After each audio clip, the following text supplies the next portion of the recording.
Hello, I'm John BT. Welcome to Cask to Glass, the whisky podcast, where we examine the heritage and flavour of Scotland's national drink and the world's favourite spirit.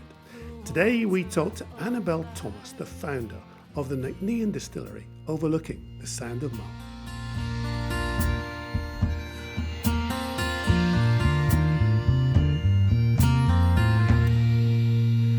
Annabel, thank you so much for talking to us. How are you today? I am very well, thank you, and thank you very much for having me. It's our, as they say in France, it's our undiluted pleasure, as is whiskey sometimes. How do you take your whiskey? Oh, it depends on the day, Largely neat, but it is very hot where I am today, so I think I'll be having whiskey and soda this evening. And if you were to pick one whiskey to have tonight, what would it be? Oh, definitely, and it will be actually, not would be. We have just released something called Huntress Lemon Meadow, and it is the perfect. There we go. That's it. That's it. Arrived in the post. I actually, I was so excited. I took the car rather than cycling. This is it, right? On you go. That's it. So this is not some grand strategic plan, but sometimes the stars align. And we're diving right in here, but our first ever yeast experiment that we did in 2017 finally came of age this year. And it fits into our Huntress series that is released in spring. And it is the most summery whiskey you can imagine. It's full of like zesty citrus and it's super light. And it is just the perfect summer whiskey. So that will be my tipple tonight. What was your yeast experiment? What happened there? So we run yeast experiments every year. We generally do a couple a year. And we take a yeast that is not originally designed for whiskey distillation and we use it normally alongside our two other yeasts. Sometimes it's just alongside one of them. And we do it initially in buckets, so we don't distill it, we're just tasting the wash. And then the ones that we like and the ones that ferment effectively, obviously we do need to produce alcohol, we scale up to a couple of weeks of distillation in the distillery. And we've been doing this since the year we started. And this was our first ever one. It was actually a yeast that was kind of found in Champagne and iterated a bit to be suitable for spirits production. And yeah, I just love the idea of it. And it produces this lovely citrusy whiskey. So we'll have a wee sniff of that or a wee taste of that in a minute. But you're the founder, right, of this distillery. Just tell the audience about setting up a distillery and where it is. It's particularly beautiful, isn't it? Just if you can just take a few minutes and tell us about that. Yeah, so I'll talk about the location first and then sort of why I did it. So we are right up on the west coast, opposite Tobermory on the Isle of Mull, for those that know the west coast well. It's really beautiful. It's really remote. So to get there, the nearest big city is Glasgow, and you drive up Loch Lomond through Glencoe. You nearly get to Fort William. But before you do, you take the little Corran ferry across the Corran Narrows and you're greeted with a double track road to begin with, but very shortly that turns into a single track road and you drive for about an hour on the single track road up to the tip of the Morven Peninsula, and then the road runs out and you drive on a track for a mile and then you get to the distillery. And we have a nice barrel halfway along that track that says nearly there. And it is, it's incredibly beautiful, but it's very remote. It was definitely part of the inspiration for setting up Nc'Nean, but it's also, part of our mission, aside from making delicious whiskey, is to do good for people and planet. And sustainability is a big part of what we do, but also creating employment in this very remote area is also a really important part of our mission. I love that sign, nearly there. That's the worst sign in Scotland, isn't it? Exactly. You can say you're only 6 miles away, but it can take a day and a half. Exactly. But the people who make it to the distillery are so delighted to be there that they leave lifelong Nc'Nean fans. So it's worth the journey. I've done that road and it is stunning. So you mentioned that you like or you want to be kind to the planet. Just talk me through that. Yeah, so this was a really important part of the reason I founded Nc'Nean. My observation looking in at Scotch, kind of as an outsider, honestly, and this was back in 2012, was that there was not very much focus on sustainability. And I thought that was a bad thing for a few reasons. The first is that the next generation of consumers really care about sustainability, and if Scotch is going to remain relevant to them, we need to talk to what that generation of consumers care about.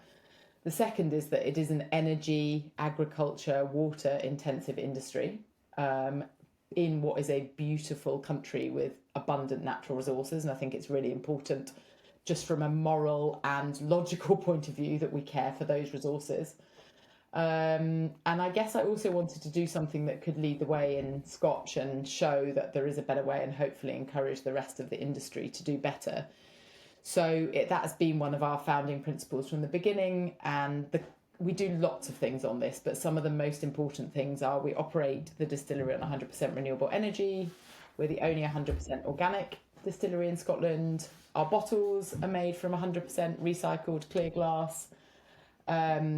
We also have a kind of innovative, although not particularly surprising, water system. So we recycle all of our cooling water into a pond and use the natural cool Scottish environment to cool our water, rather than abstracting from a river or using a cooling tower. So there's lots of things that we do to try and be kind to the environment. And yeah, that's a really important part of our philosophy. We had Graham Littlejohn on from the SWA, and he was saying that one of the long-term aims of the whisky industry is to be sustainable. But he also said, mind you, he said that he's basically talking to the UK government saying, do you know what, we're overtaxed. They seem to have done some sums that say,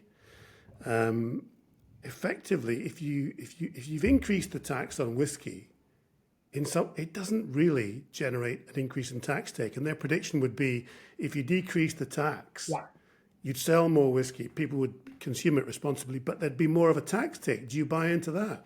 Yeah, I do. I mean, I think the sums add up. There's probably some sort of helpful timing in those sums. I think what happened, so the government put tax up in line with inflation, that puts the price of a bottle up. So obviously then people buy less whiskey, right? Because they can't afford as much.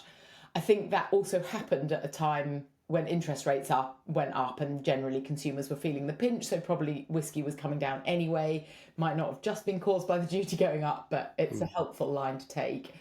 I mean, would people buy more whiskey if the duty went down right now? Who knows? But I generally think that we do have very high tax rates in this country. If you look at something like Germany, where they also consume a lot of whiskey, their tax rates are a lot lower. So it would obviously help the industry as a whole, if you're thinking about employment and all those other things, if the tax rates was lower. How come you're making money? I mean, I'm an accountant by training, and I go on people's, I'll have a look at the company data on the HMRC, on the government website, and the interactivity. And I see a lot of the whiskey companies are pretty debt heavy, and some of them are actually negative balance sheet amounts because they've got so much hope for the future, but they've got assets, they've got liabilities and bank loans to fund the initial stuff before any revenue comes in. But you're doing okay. I mean, why? Where are you selling? Why is that working for you? Well, and don't get me wrong, we have got plenty of debt to fund our stock, and I think the whiskey industry is one of those really unusual business models. And when we talk to investors, people either get it or they don't.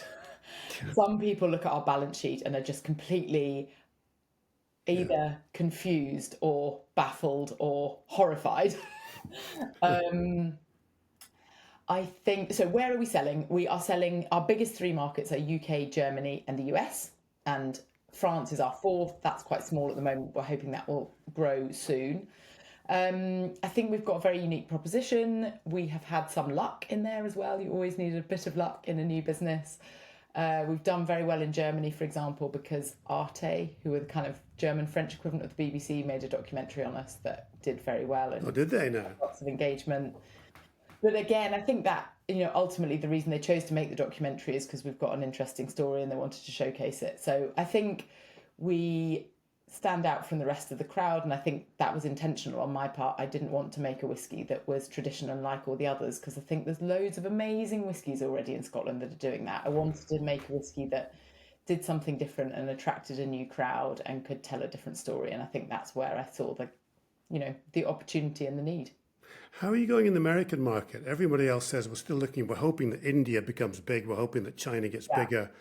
That's the markets we're looking at. But I think you're doing pretty well in America compared to most other distilleries. What's happening? I mean, we're growing 50% year on year in America, which is really good. But it's also a relatively new market for us. It's much easier to grow in a new market where you're still winning new listings than it is if you're Diageo and you are in every shop that already is and consumer spending is down. So we're obviously being, we have an advantage in that it's a new market. However, it's very interesting in the US. The consumer is split. Some consumers really don't care about sustainability, but equally some really care about it. And they also really care about supporting female-founded businesses, for example. So whilst we don't appeal universally in the US, we appeal really well to a big enough portion of the population. We'll get back to that episode in a second, but the best free way you can support the podcast is just hit the thumbs up button on this video and subscribe so you get new episodes every week. It also helps lots more people find the podcast. So thank you. You brought up the aspect of women, and I wasn't going to talk about it much at all, but I got a quote from Emma Harper, MSP, that you'll know about. She quoted you saying that, I think it's, you said you were surprised, or you didn't like it that people would be surprised that women both drink and work in whiskey, or you didn't want to be in a world where people would be surprised by that. What did you mean by that? Well, I mean, people are surprised at the moment, and wouldn't it be great if in the future they weren't? Because there is no logical reason that women shouldn't drink whiskey, and there's no logical reason that women shouldn't work in whiskey. And indeed, at the moment, I would argue more women drink whiskey and more women work in whiskey than the general perception. And I would just love to change that. I would love to get rid of this very outdated stereotype that whiskey is a man's drink, because I think that restricts the potential of the industry. Women are half the drinkers out there, and we as an industry should be appealing to them. I didn't set Nc'Nean up to appeal to women, but, I think maybe because my story ends up being told, because we have equal parts men and women working at the company, we do get probably more attention from women than maybe other brands. And I think that's only a good thing. That being said, more than half of our consumers are still men, which reflects the reality of the whiskey industry today. And if I do a masterclass and there's 60 people there, there's only going to be 10 women. So we're still, there's still a lot of rebalancing to be done, but I'm very passionate about introducing this amazing drink to women, and some of the, but not just, but to all new drinkers of whiskey, right? It's not just about women. There's lots of people out there, men included, who think whiskey isn't for me. For whatever reason, they've had a bad experience in the past, and those are the people that I want to say to, come discover Scotch, it's amazing. The exact quote was, "My dream is that we get to a place where no one finds it surprising if women drink whiskey, or indeed if women work in the whiskey industry." And you've talked about that. But the other bit to this is the kind of research specifically says that women taste much more accurately than men, don't they? Women have better taste buds, more taste buds. They have better senses of smell than men do. So women should be more into the differences in whiskey than men are.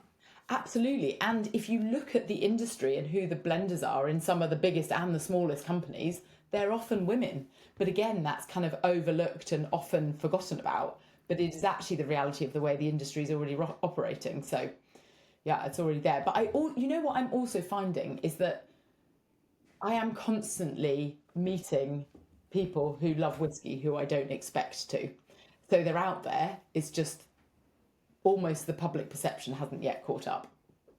Do you think the advertising, again, going back to the Emma Harper speech, MSP for the SNP, her speech said something like, Yale University's found that women have more taste buds on their tongues than men do, and current studies suggest that women are far better than men when it comes to tasting. And then she goes on to say that adverts should appeal to women more. And maybe they don't. I agree. I think that's not yet universally. I think that's not universally true. Some brands are doing really good work in this space. But there's been pieces of work done that look at, for example, the Instagram accounts of whiskey companies. And on some of those Instagram accounts, there were more dogs than women featured. And ultimately, There are what? More dogs. More dogs than women. In the photographs. Oh, I see. And that, if you are Tells a story. and thinking about drinking a brand and you go onto their Instagram account and you just see men, it's not very representative. Dogs. It's not very appealing. And the same goes for advertising. And actually, Becky Paskin at the Our Whisky Foundation has done an amazing job of, for example, creating a stock photo bank of whiskey drinkers, in various things, which have men and women in. It's so basic, but actually changing that imagery, everyone always says a picture says 1,000 words. That I think is such an important piece of work. And I do see that the industry is gradually starting to understand what impact that imagery has. And, there are companies out there where it's majority men in the company. And then if you do what we do, which is largely take photos of our own employees, that's who you end up featuring on your Instagram. So, it becomes a circular argument of who works in the industries, who's featured and so on. So, we need to get the industry more diverse to get the consumers more diverse and so on. There are a lot more. I mean, I'm just having been in the podcast, there are a lot more blenders are women, marketeers are women having set up companies, women who are the directors of the companies. There are more, aren't there, now than there were? But hugely more. Yeah, but not going quickly enough. Yeah, not going quickly enough, but also not being. It's almost like people don't know about them. I wonder how many people would know that the head blender at Diageo is a woman. I don't think many people know that. We should get her on. You should, Emma Walker. We'll approach Emma Walker tonight. And so I think it's partly a profile problem rather than a reality problem. Right. Profile/perception, and that just takes a while to change. Tell me about the whiskies you make, and have they evolved? What's happened in your whiskey distillery in terms of the journey your whiskey's gone on? Yeah, so this is our main whiskey. This is Nc'Nean Organic. It's our flagship. We have produced it in, I guess, 2 different forms since we launched. We launched in 2020, and I always wanted Nc'Nean to be fruity and elegant. That was our kind of target taste profile, and I think all of our whiskies have that in one form or other. We have a great focus on the spirit before it goes into cask. And we were mentored by Dr. Jim Swan, who always said, if you want to make great whiskey, you make a great spirit and you put it into great casks. That's really all you need to do. So we spend a lot of money and time making a great spirit. That means we mash slowly, we ferment slowly, we use 2 yeasts, we distill slowly, and we take high cut points. And that produces this fruity, citrusy, clean spirit. And then we put it into great casks. So we use ex-bourbon casks, shaved, toasted and recharred red wine casks, and a little bit of sherry. When we first launched, Nc'Nean Organic was 2/3 STR red wine cask, 1/3 bourbon. But over time, we have transitioned that recipe, and it's now a more even split of those 2 cask types and a little bit of sherry. And the reason for that is different casks mature at different rates. And so when we first launched, we had 3 and 4-year-old casks, and the STRs were great, and some of the bourbons were great, and some of them weren't ready, and the sherries weren't ready. Now that's changed. We've got 8-year-old stock in the warehouse, and the sherries are banging, and the bourbons are brilliant. So that kind of balance gives us the spirit character that you get shining through a bourbon, and it gives you the sweetness from the bourbon, but it's balanced out by the fruitiness and the spiciness that you get from the STR. And we say the sherry should be like seasoning. So you get this lovely citrusy, fruity, spicy profile, which I think is has a lovely complexity to it, but is also very approachable if you're new to whiskey. And the other nice thing is that because we are organic, we have this lovely, people describe it in different ways, but oiliness or texture or butteriness to the whiskey that's really mouth coating and I think delicious. I love telling the amazing story of Scotland's whiskey industry and sharing some positivity about one of the incredible things this country has given the world. Now, if you want to share some positivity too, leave us a 5-star rating wherever you are listening to the podcast. It takes you 10 seconds and will help Cask to Glass reach a much, much wider audience. Help me understand the German market. I mean, I love the idea of this documentary. Yeah. because the most famous Scot in Japan is the wife of the man who came to Scotland. I can't remember his name. Forgive me. Take something. Yeah. Yes. And then there was this great big series, like a Crossroads or a EastEnders in Japan. And for you then, when you walk down the streets of Munich, do you get mobbed? What happens? No, but if I go to a whiskey show in Nuremberg, which is the big whiskey show in Germany, everyone comes up to our stand and says, "I've seen you on the TV." I'm like, "I know you have." That's the only place it happens, let's be clear. But that's great, isn't it? It was great. Was very well, because Arte has like the BBC iPlayer equivalent, so you can watch it online. I think the link for the documentary circulated widely amongst the whiskey community. I'm sure non-whiskey drinkers also saw it, but it was particularly well shared amongst the whiskey community. And it was done, in German as well. So my voice was dubbed. So it also makes it hugely accessible if you're not if you're not so good at English. But I think the other interesting thing about Germany is, one, contrary to stereotypes, they're actually very open-minded about what whiskey they drink. They're very open to new ideas, which I love. The second is that it's a very premium market, so they're willing to pay, unlike their neighbours who are more on the budget end of the whiskey spectrum.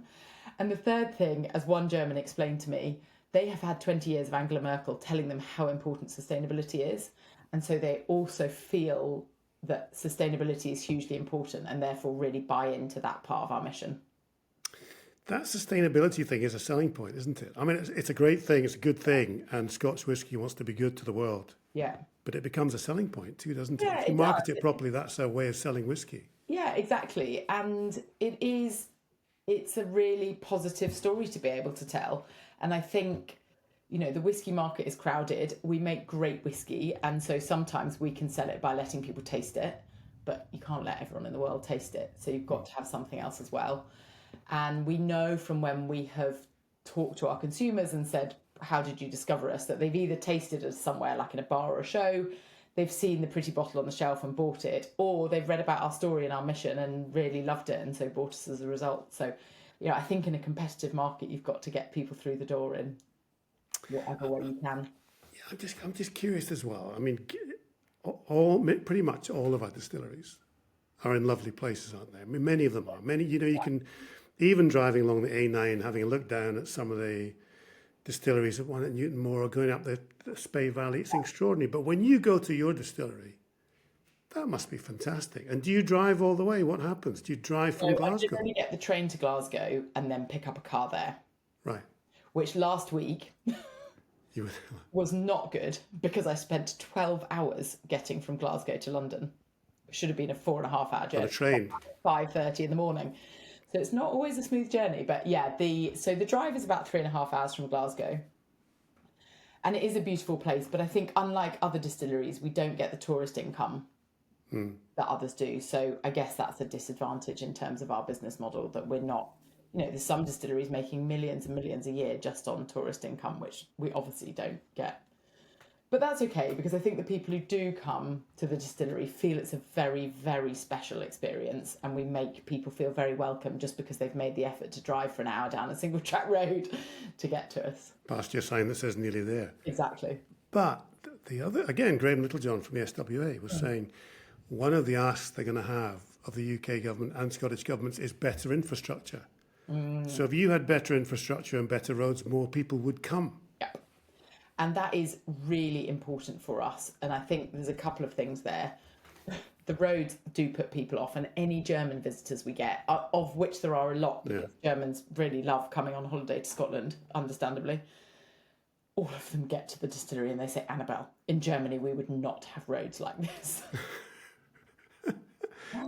Yeah, there will be people listening to you and watching you thinking, what is this thing called a passing place? Yes, absolutely. The passing place, exactly. The Scottish passing place. Yeah. Just you describe the passing place, because I was in Skye a month ago, and bless them, overseas drivers were jumping into the passing place on the wrong side. Oh, exactly. Because that's what happens. What happens. You've got to be careful. You explain the passing place. So we have, for the last hour, it is a single track road, which means the road is as wide as one car. One car. And therefore, to allow passing, we have little passing spaces on the edge of the road. And these passing spaces can either be on the left or the right. Now, obviously, when you're driving down the road, you're just in the middle. You can't drive on the left or the right. But if you see another car approaching and the passing space is on the left of you, then you pull into it. If it is on the right, you stay on the road and you let the other car pull into it. But this is not well understood. And in tourist season, you have to be quite careful to anticipate someone going in the passing space on the wrong side, because if you both head in, you crash. But the other piece of etiquette on single track roads, which I encountered last week, was that if you are a tourist and driving slower, then you must pull into a passing space and let people overtake. Right. And you should wave too. Oh, sorry. You should wave. You must wave. Even though you have no idea who this person is, you wave. I cannot believe I forgot that. Yes, you must thank them. It's like a thank you, and then you must say that's okay back. Both parties must wave. Yes, and even the big trucks, when they're sitting in a cab, like way up here, they'll say thank you. They wave. I know, it's great. It's part of one of the great things about being Scottish, isn't it? You can be on some remote road in Ireland, somebody's going, hello. We could talk for an hour, but you've got this distillery. It's doing okay. We're entering a different phase in the world. Lots of dangers around, a crazy world. What's the plan? What's the plan? Where do you want to be? How are you going to get there? Because I mean, unlike me, you're a business mind, and I don't have a business mind. I plan a day ahead. I'm hopeless at doing 3 months. I think, what am I doing tomorrow? That'll be fine. And I get very nervous and sweaty about that. But you're juggling people, jobs, borrowing, markets. What's the plan? And I think I like to think that I either think 10 years ahead or also tomorrow. If you ask me about 9 months' time, that does make me a bit nervous. I mean, it's a bit of a boring answer, but it's really just keep growing. I want to spread the Nc'Nean word. We've got lots of growth ahead of us. We've got lots of potential. So keep growing in our existing markets, and UK, Germany, and the US are important ones, but also spread the word to new markets. And you mentioned India earlier, so we're looking at that. There is, contrary maybe to perceptions, this huge middle class there who are really interested in whiskey, and a section of those are really interested in the things that we talk about as well. And so that, I think, has got great potential for us. There's other huge markets like China that we're not in. Keep spreading the word, keep getting more people into Scotch, keep releasing interesting limited releases, which we didn't even get a chance to talk about, but that's an important part of our portfolio to keep. There's lots of people that have been on the Nc'Nean journey since the beginning, and making sure that they have lots of interesting new products to try as well is really important for us. And hopefully in the process influence the rest of the industry to keep moving forward, whether that's to improve their sustainability or to think about better communicating what Scotch is to the next generation. And I think, that's not only about diversity, it's also about trying to break down some of those barriers that have been erected 4 decades ago about how you must drink whiskey, where you must drink whiskey, all of these things. I don't think that you must only drink it neat mantra is very helpful anymore. And here we are in this wonderful country. It's a great place. And you're saying the tourists don't go to where you are? Well, not in giant numbers. No. What would you say to tourists thinking, right, I might hire a car, I might drive to yon place called Ardnamurchan, I might get the Corran ferry, I'll go past Killamalloo, I'll go up the single track road. What would you say to them? I would say come, but only if you're prepared for an adventure. Yeah. If you're a nervous driver, maybe stick to Edinburgh. No, come. I mean, there is no one that has been to visit us that has said, oh God, I wish I'd never come. I actually had a group up last week for people largely from London, and they, I do this journey all the time, and as anything you do all the time, you kind of zone out, right? And I listen to my podcasts or my audiobooks, but whenever new people come up and you see the delight on their face seeing these amazing places, it kind of makes you appreciate it again. So I would encourage everyone to come and visit, but just make sure that you've left enough time for the journey. And last thing, to any politician listening or watching, what are the politicians getting wrong just now that you think could be fixed? I honestly don't think they're supporting business growth. And I think that is, I mean, specifically in alcohol, the higher duties are really unhelpful, but also things like the rise in employment nicks is just, that is, we have a team of 20. This rise in national insurance, employers' national insurance contributions is the equivalent of a whole FTE for us, a whole job. That has so NIC's is national insurance contributions and FT's a full-time job equivalent. Increased national insurance contributions for employers, and they've increased it that for a business our size with 20 people is the equivalent of a whole job. And so scale that up to the whole country, that is not going to encourage employment. And I think for me that's the wrong call. So we need an environment where we're encouraging business investment rather than the other way around. So if you were the government, what would you do? Cut back on public sector spending or reduce income, reduce tax take? You know, the wonderful thing about running a business is that's one of the things I don't have to worry about, because what my policies would be. I mean, clearly I understand they need to find money from somewhere.